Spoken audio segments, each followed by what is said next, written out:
आप ये मत समझिए, जो बहुत सारे हमारी हिंदूवादी ताकतें और संगठन एक मूर्खता की बात बार बार कर रहे हैं। मैं कह रहा हूं कि ये वो वक्त है जब सच बोलो।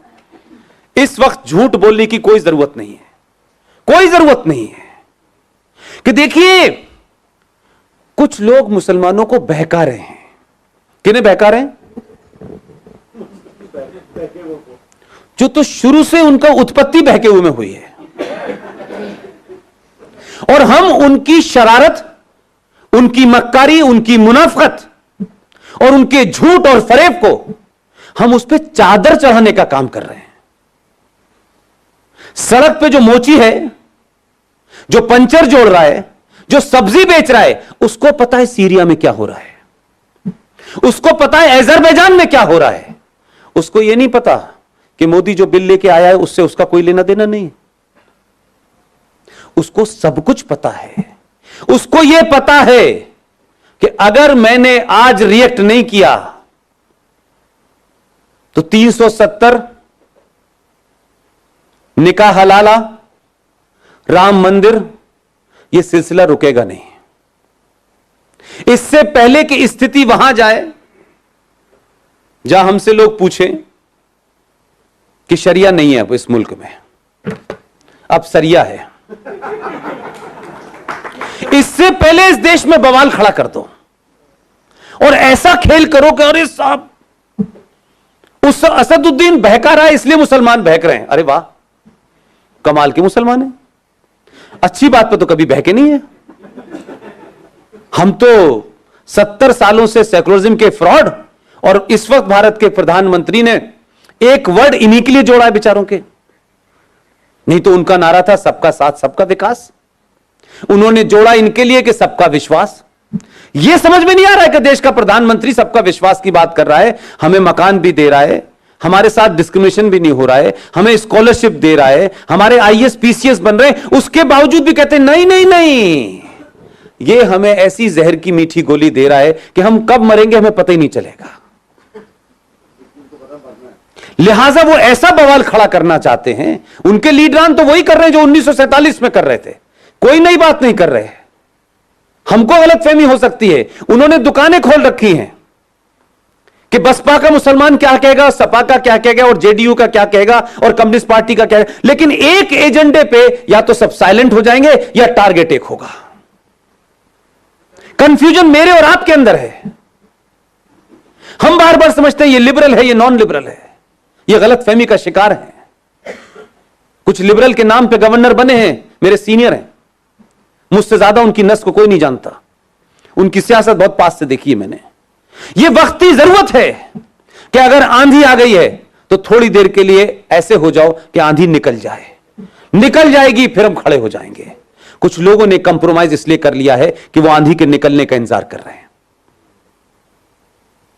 वो बदले नहीं है कि उनके अंदर कोई ऐसा मसीहा पैदा हो गया है कि कल वो पूरे देश में बताएंगे कि देखिए साहब ये सरकार तो आपका बहुत भला कर रही है। उनको मालूम है कि अगर हमने ये मान लिया कि ये सरकार भला कर रही है तो हमारी राजनीति और हमारा मिशन और एजेंडा ही समाप्त हो जाएगा। उसको जिंदा रखना है। तो ये जो सारे धर्म बराबर हैं उसमें आपने नुकसान किया, उनका फायदा हुआ।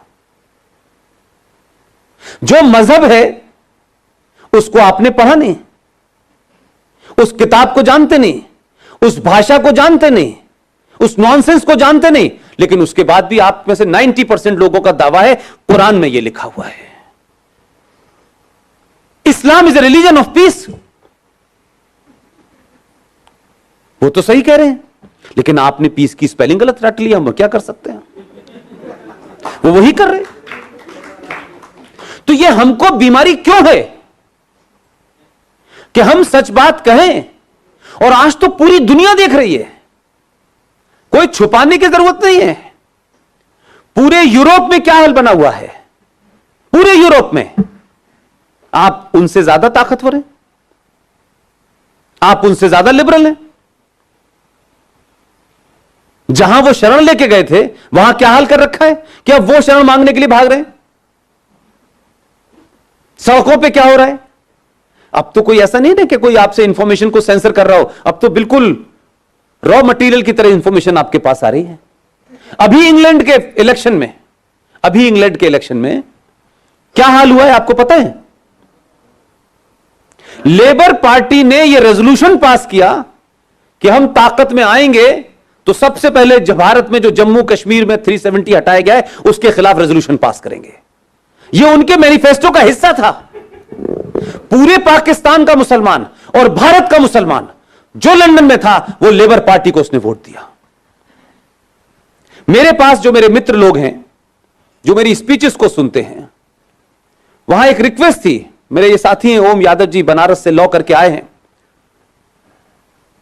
ये मेरे साथ रहते हैं, मेरी चिंता करते हैं, सारे प्रोग्राम्स को देखते हैं। इनके पास रिक्वेस्ट आई कि पुष्पेन जी से कहिए एक 4 या 5 मिनट का वीडियो बना के भेज दे। मैंने कहा मेरा क्या रिलेवेंस है लंदन में? उन्होंने कहा बहुत लोग आपको सुनते हैं कि कंजर्वेटिव पार्टी जो पूरे तरीके से भारत की संस्कृति के साथ खड़ी है, भारत की जब कश्मीर पॉलिसी के साथ खड़ी है, उसे जिताना है। मैंने वीडियो जारी किया, वो चला, उसकी वजह से 0% भी इफेक्ट हुआ हो, लेकिन जो चाहते थे इसलिए मैंने भेजा। लेकिन आप देखिए कि पूरे कश्मीर का मामला जो जहां मुसलमान मौजूद था उसने वही किया जो उसे करना था। यह बात अलग है कि आपकी ताकत इतनी थी कि आपने भारत में कुछ लोगों को जनेऊ पहनने पे मजबूर किया। इससे पहले पहन ही नहीं रहे, उन्हें पता ही नहीं था जनेऊ क्या है। तो उनके पिताजी ने बंडी के ऊपर पहना, ये कहां पहने इसको समझ नहीं आ रहा। और वहां क्या किया, वो जो पार्टी थी जो कंजर्वेटिव जीती है उसमें आपने अपनी ताकत पूरी दिखाई। उसने अपने चुनाव प्रचार का आरंभ ही मंदिर से किया। जगह जगह मंदिर गया वो। तो आप यहां बैठे हुए भी अपनी ताकत का कैसे इस्तेमाल करें, यह हुनर आपको आना चाहिए। जरूरी नहीं है कि जो लोग आज सड़कों पे खड़े होकर के पत्थर चला रहे हैं और भारत की माइट को चुनौती दे रहे हैं, आप भी पत्थर चलाएं, यह मैंने कभी नहीं कहा। लेकिन जिस हिंदुत्व की हम चिंता करते हैं, जिस हिंदू राष्ट्र की बार बार हम कभी कभी बात करने लगते हैं, कभी 5 मिनट शांति से अपने घर में बैठ करके सोचिएगा कि आप हिंदू हैं, और आपको यह लगे मैं हिंदू हूं तो मैं बात आपकी मानने को तैयार हूं। लेकिन आप सोचिए कि जो आपके हैं, जो सनातन के हिस्से थे, हमने अपनी फॉल्स ईगो में ऐसे हालात कर दिए कि एक भूखे नंगे लोगों ने उनका हाथ पकड़ लिया और उनको झूठा आश्वासन दे दिया। जो सन 1947 में जिन्ना साहब ने किया, वही उसका आज एक सुधरा हुआ रूप है, जय भीम और जय मीम। और इस पूरे मूवमेंट में वो सबसे आगे नजर आ रहे हैं। आपको खर्चा करके भी 4 मुसलमान नहीं मिल रहे कि आपकी बात को कह सके, क्योंकि आप लोगों को खरीदते हैं, आप मिशन से काम नहीं करते।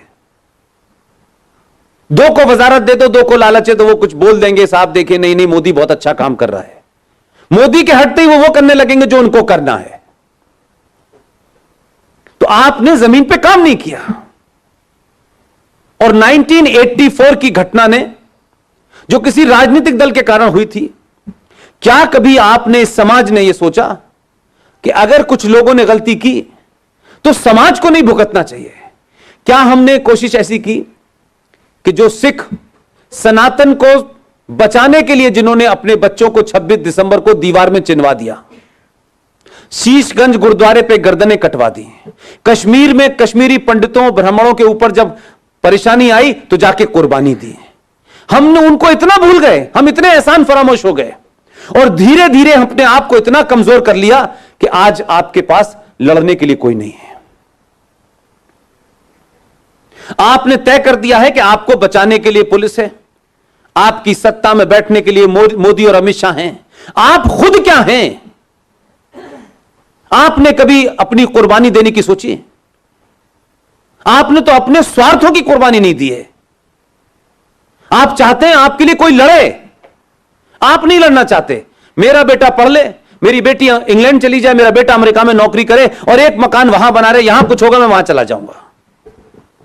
इसी मानसिकता ने आपको ऐसा कर दिया है कि आप इस देश में 90 करोड़ हैं, पुलिस आपकी है, व्यवस्था आपकी है, कानून आपका है, लेकिन सुनती उनकी है। और आपकी बात नहीं सुनी जा रही है, आपकी जेन्युइन बात नहीं सुनी जा रही है। आप फ्रस्ट्रेटेड घूम रहे हैं। भारत के संविधान में 20 धाराएं आपके खिलाफ हैं। आप में हिम्मत नहीं है कहने की, क्योंकि आप अपने निजी स्वार्थों में लिप्त हैं। आपको लगता है बहुत बड़ा मकान और बीएम जो गाड़ी है वो आपको बचाएगी। आप एपीजे अब्दुल कलाम पैदा करिए, वो कहते हैं हमें नहीं पैदा करने हैं, हमें पंचर जोड़ने वाले 12 चाहिए, जो पंचर भी जोड़ें और इस देश में पंचर भी कर दें। यह लोकतंत्र है, इसमें वोट की वैल्यू है। आप बहुत करोड़पति हैं तो भी आपका एक ही वोट है। एपीजे अब्दुल कलाम पैदा करेंगे तो भी उसका एक ही वोट है, लेकिन वो 12 जो हैं उनसे आप हार जाएंगे। डेमोक्रेसी में नंबर गेम होता है, क्वालिटी ऑफ द वोट नहीं होता कि किस क्वालिटी का वोट है।